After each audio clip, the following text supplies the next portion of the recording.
Эта история берет начало еще в 2015 году на острове Бали. Переехав в новое жилье на Бали, француженка Маэль и ее парень Жиль Манзата отправились в магазин на скутере. По пути пара заметила, что в небольшом лесу у дороги лежит маленькое существо. Балийские леса полны живности, но приглядевшись, ребята поняли, перед ними вовсе не дикая зверушка, а щенок.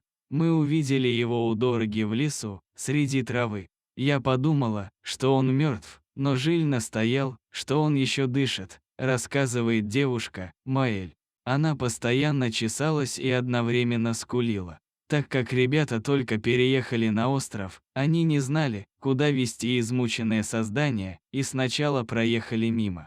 Но мысли о брошенном щенке не давали им покоя, и в итоге они вернулись за находкой и взяли с собой. Дома выяснилось, что это девочка, которую пара назвала Ика. Малышка была истощенной и сплошь покрыта лишаем. Помню, как первую ночь она постоянно чесалась и одновременно скулила, рассказывает Маэль.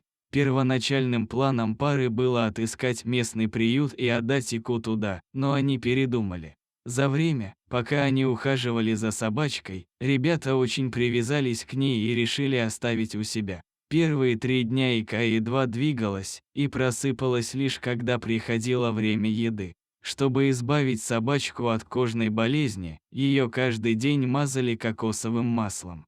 Постепенно шерсть собаки отрастала, и вскоре ее было не узнать по сравнению с первыми днями. Ика подрастала и начала проявлять характер, он оказался отнюдь непростым. Ее родители были удивлены тому, насколько деловой стала некогда слабая маленькая собачка. Ика определенно альфа-собака. Она эмоциональна и не доверяет людям легко, но как только вы заполучаете ее доверие, она – само очарование, говорит хозяйка. Она очень преданная и всегда защитит нас.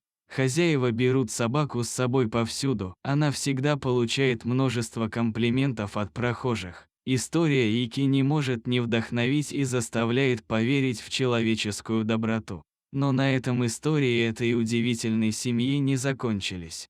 Недавно произошла еще одна радость. Маэль часто подкармливала местную стаю бродячих собак, и один щенок очень к ней привязался, постоянно ходя за ней по пятам. Из-за сходства с персонажем из Гарри Поттера девушка назвала собачку Добби.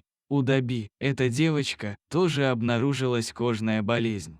И по советам ветеринара Маэль каждый день купала ее со специальным средством и выпускала обратно к ее собачьей семье. Но на 4-й день собака сама отказалась уходить после купания, так она стала частью новой семьи.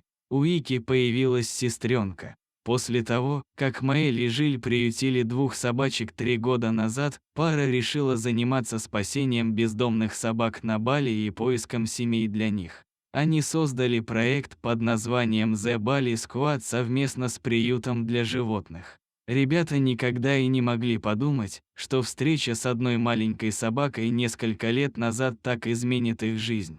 Ведь для местных бродячих собак идея этих ребят – настоящее чудо.